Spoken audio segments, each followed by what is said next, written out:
Hey everybody, it's Mr. B here, and today we're going to be cooking chicken cacciatore. So I have been absolutely obsessed with this recipe. As many of you know, I love to cook. I love to cook all things rustic and old, and this is one of those dishes. So originally it is considered sort of a hunter's pot, right? And today it's most commonly done with chicken. In Europe, you still see this application done with rabbit quite frequently because for whatever reason, our European friends still have more and better access to rabbit than we do in North American supermarkets and butchers. So I've still seen it in Europe with rabbit in restaurants, actually, and it's delicious. But today we are going to focus on chicken, the most common application as of today. I would assume you could have used anything that was handy, be it squirrel, hello Appalachia, any type of vermin. You know, this is basic sustenance stuff, foraging stuff. So with that, hell, let's get started, see how it goes. Maybe we'll hit it this time. Okay, for the chicken cacciatore, you are going to need, chicken. Today for this application, I'm using bone-in skin on chicken thighs, and then I had 3 drumsticks frozen that I just need to use. Now I've gone ahead and trimmed some of this overhanging fat, which if I was southern frying this would be considered a sin and sacrilege thing to do, but for here I think it will actually work better since we are not frying this all the way to, you know, totally done. We'll get to salt and peppering that later. You're also going to need your bell peppers. I'm doing a red, a yellow, and a green. I have some parsley, basil, scallions. You know, I've seen some recipes doing it with scallions, some not. I had them in the fridge. They're about to go, so we're going to use them. I'm going to use an onion, of course. I'm bringing a red chili into this for some heat. Mushrooms, totally optional. Why portobellos? Because it was the only thing that looked decent at the store. Sorry, Publix. Whole plum tomatoes, some tomato paste. For seasonings, we're going to hit it with some crushed red. I've also got some, you know, your usual Italian, and my discovery in Europe this past summer at a Parisian, you know, kitchen store supermarket called Grande Épicerie. This Mediterranean mix here is just the best stuff I've come across, and I cannot source it in the States for whatever reason. So it's basically an Italian style blend, but there's a red pepper and a green pepper dried that's mixed up in this as well. That is just, it's got such an interesting nuance to it. So that's happening. And of course, which I don't have it out, but we've got to do our trusty friend, the garlic, of course. All right, so I'm going to get the mise en place going, and we'll meet you back up. Okay, so I just kind of want to walk through what I have done here. So I've chopped 1 Spanish onion. You want a rustic kind of cut on this. You don't need to be, you know, super detailed about it. It's a rustic dish. I've broken down the scallions, set the mushrooms off. Here's the basil and parsley. As a general rule, when it comes to cooking things, particularly in a sauce or a stock pot type of application, I don't bother chopping this shit up. I just don't. You can take a wad of that, throw it into the sauce. We're going to be cooking on the stove for well over an hour and a half today. That stuff will just melt in there. And if you've got any stems left, fish them out. Piece of cake. The tomatoes. So I have put the whole tomatoes into a bowl, obviously. I've taken a hand masher, slashed my hands, and I've kind of broken those down just a little bit. You don't want them all the way down to a puree. You still want some chunks of tomatoes because the cooking time here is pretty long. You also want that rustic feel to your in sauce there. So here's the bell peppers, garlic, and the hot chili. So how much garlic? Well, you know, cutting garlic is not one of my favorite things, and the garlic I currently have is very fresh, which means it's very sticky. So, you know, how much garlic? Cut garlic till you don't feel like cutting garlic anymore, you know? I mean, for me, there can never be too much garlic, but for others, maybe you're a little more sensitive. We're going to start heating up the oil in the Dutch oven. Those were actually 3 cloves of garlic that have kind of been smashed down. Why am I doing that? I want that flavor to infuse in that oil.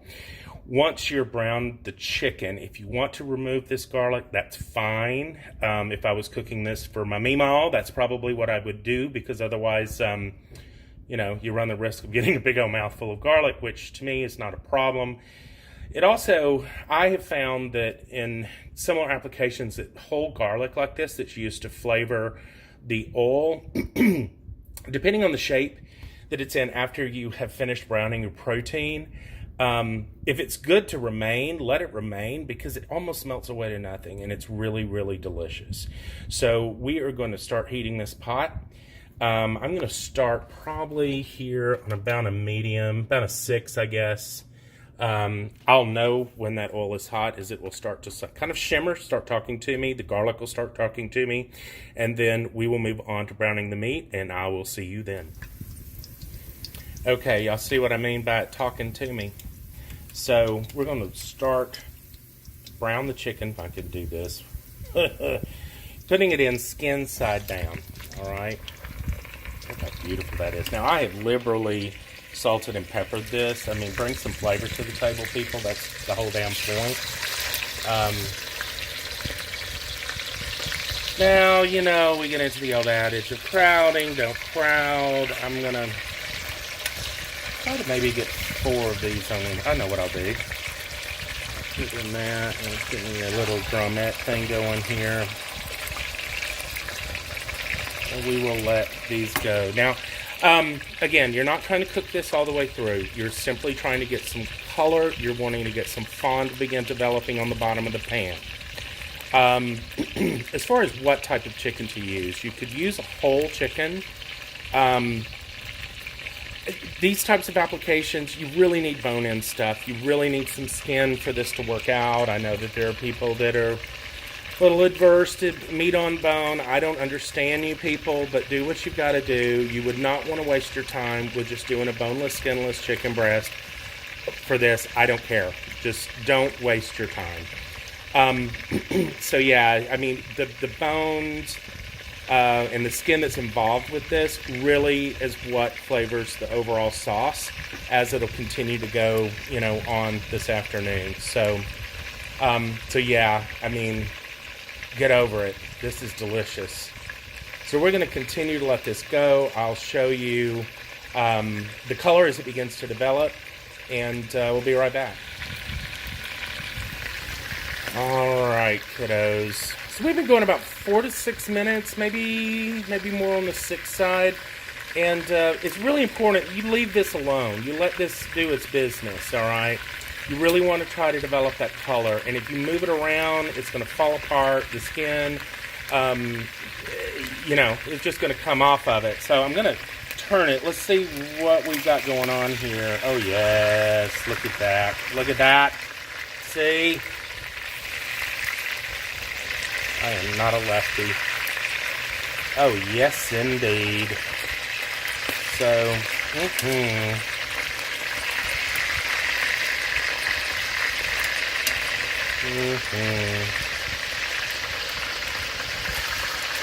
See, skin stuck on that. Oh, well, you know what? Things are going to get effed up as we go. I think I may have a hot spot. You know, I'm not using the latest and greatest chef grade stuff here. Let me see. We do want to save that though. Get in there, baby. Okay. We'll let this go. So we're going to let this go. Let the color develop on the other side. Take it out. Set it over here. And we will begin working on the next batch. So I will come back when all the chicken's done and we are moving on to the veg saute. So we'll see you then. Okay, gang, so the chicken is done, and look at all that deliciousness. Now, I have pulled off some of this fat because I felt like otherwise my fat to veg ratio was going to be not what I wanted it to be. Look at all of that fond deliciousness. So we are going to start with the onion. We're going to get this going. It's going to start to pull up. You can see that, some of this spawn going on there.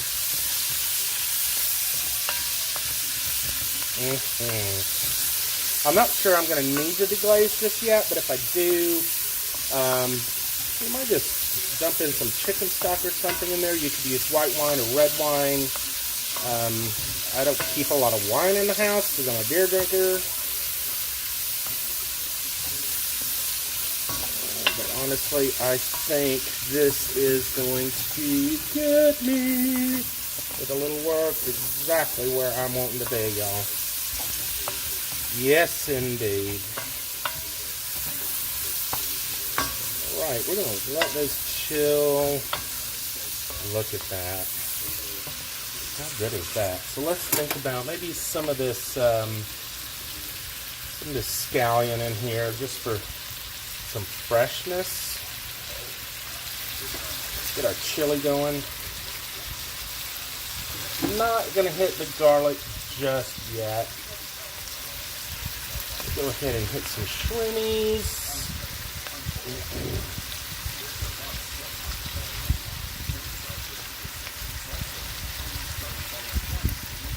We're going to give this a whirl in the pool, and then we will get the onions going.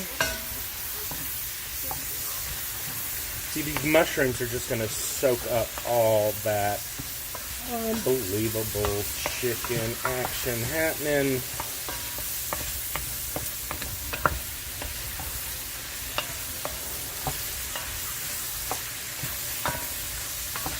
I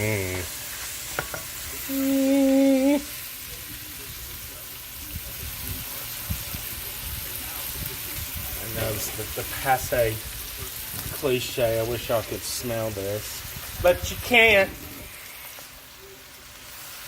These peppers in here. Let these go.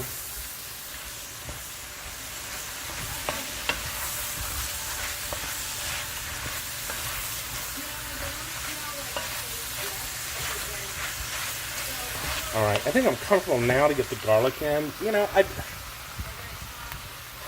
see all these people that put the onions and garlic in together, and I do that, and it is bitter as hell because I burn the garlic. I tend to put it in towards the end of my saute session, or close to the end, and it'll, when it's got a lot of stuff and it's off the open fire. I mean, we use the whole garlic in the oil. That's a little bit different, because it's whole. When you mince it, it ends up with more surface area, I guess, and it can burn quicker than not.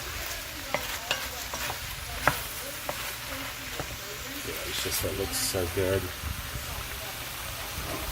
Let's hit some tomato paste.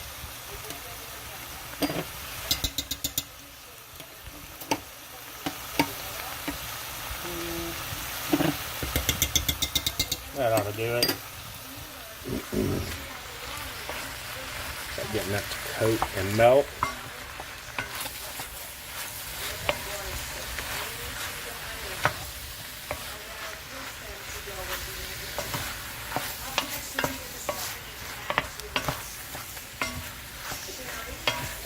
See how that tomato paste has coated all the coated all of the veg.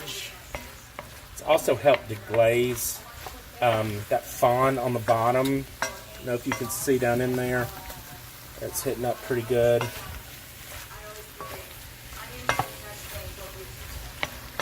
Okay, now I failed to mention earlier, you gotta have some bay leaf in this. I'm using a dried bay leaf, also that I bought in Paris. Any bay leaf would be all right. I don't mean to be pretentious, but you should have saw me in the supermarket there. Thought I was crazy, because I am.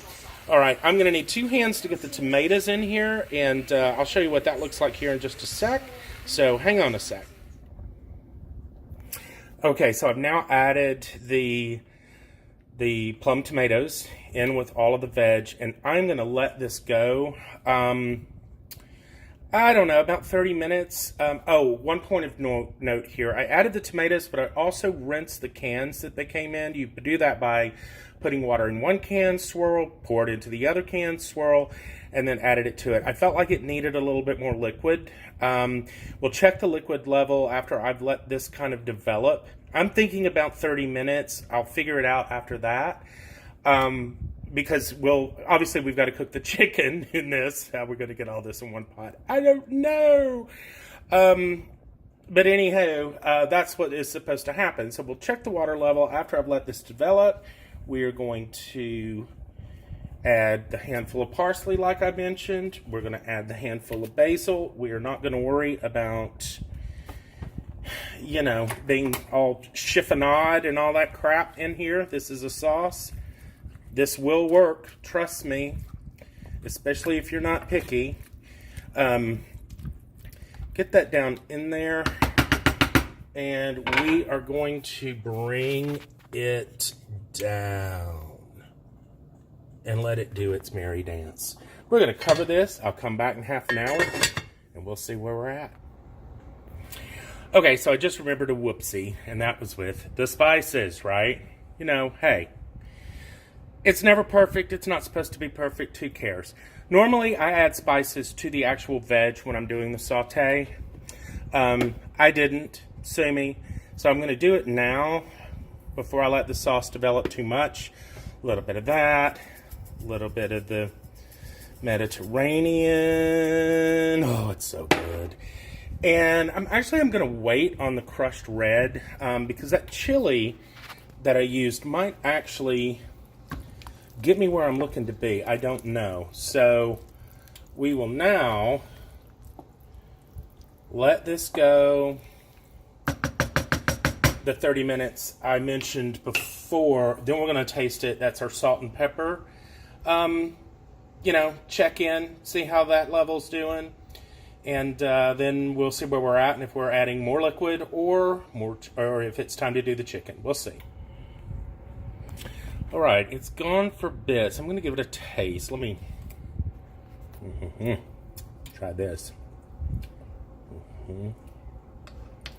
See where we're at.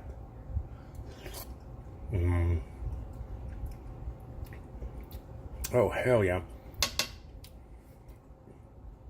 I'm not going any further with that. I'm going to add the chicken in.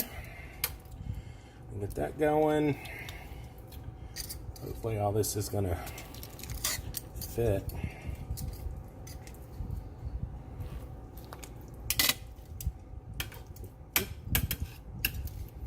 Do. Oh my gosh. So what's going to happen here is this chicken will finish cooking in the sauce. We'll braise. Nice and delicious. You want to make sure you can get it in and get it covered, right? We're almost there.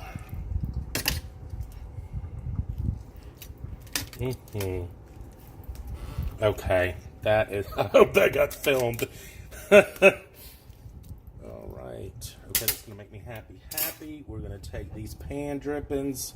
Mama raised no fool. And I'd say at least 40 minutes with where that chicken's at. So I'll come in and check it then, and then we'll see if we need to go, another 20 to make that a solid hour. But I'm thinking we might have it at 40 minutes. So what I will do is bring this heat up just slightly. I want to get the bubble action going on that, and then bring it back down and let it go low and slow. So we'll see where we're at in about 40 minutes. Stay tuned, y'all. Okay, we are coming up on the final stretch. Doesn't that look amazing? So I've been letting it go uncovered now for about 20 minutes or so. It was an attempt to, have this sauce kind of reduce down. I've already tested it for taste, for salt and pepper. We're there. I'm sure that that's just intensified with the lid being off, having it reduced. So I am about to plate this up, and we're gonna see what what happened. All right, so hang on. Okie dokie, it is piping hot. Look at that. That is beautiful. Now, you really should serve this with pasta. Rice might be a good starch to go with it as well, but let's face it, pasta would be the way to go. I'm attempting to be a little carb conscious here because of beer. And what I plan to do when I actually sit down to eat this is I'm going to do some zoodles with zucchini and blanch them off very quickly and serve it over a bed of zoodles. So let's see if I can get in to look at that. Just absolutely right where I want that to be from a texture perspective. Now, let me see where I've got here from a taste perspective. Maybe get a pepper going here.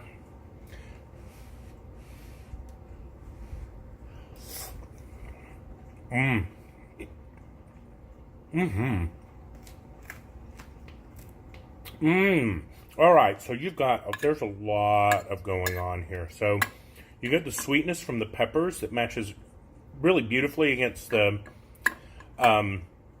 acidity of the tomatoes, although these are, they're good quality tomatoes, so not getting a lot of that, but it's a good balance. If your tomatoes were on this more acid side, you can do one of two things. You can add a pinch of sugar, or another way to cut that is by dicing up a carrot and including that in your saute of veg for this. The sweetness of the carrot really will help cut that. In fact, you'll find that a lot of Sunday gravies in the Italian world actually do leverage carrot. A full mirepoix, actually, carrot, onions, and celery is the basis of that. So let me have another bite. Yeah, that's on point. That is on point, if I say so myself. So that's my food prep for the week. All right, guys. I'm going to finish this up, and we will do the outro out. All right, guys. So there you have it. Sunday supper, chicken cacciatore. I'm ready for a beer. I hope I didn't mess this up. It's my first attempt at doing a cooking video. I'm looking to do more of these in the future along the lines of a Sunday supper kind of theme. If you like it, subscribe. There's a lot of good things coming up for me this summer. Heading back to Europe. We're doing Amphi Festival for the 5th time. Exploring Dresden for the first time. I'll be ending the vacation in my beloved Paris with lots of things to see and do there as always. So paragraph 175, I'm Mr. B. This is All Thing Industrial, music, art, travel, and food. We'll see you next time.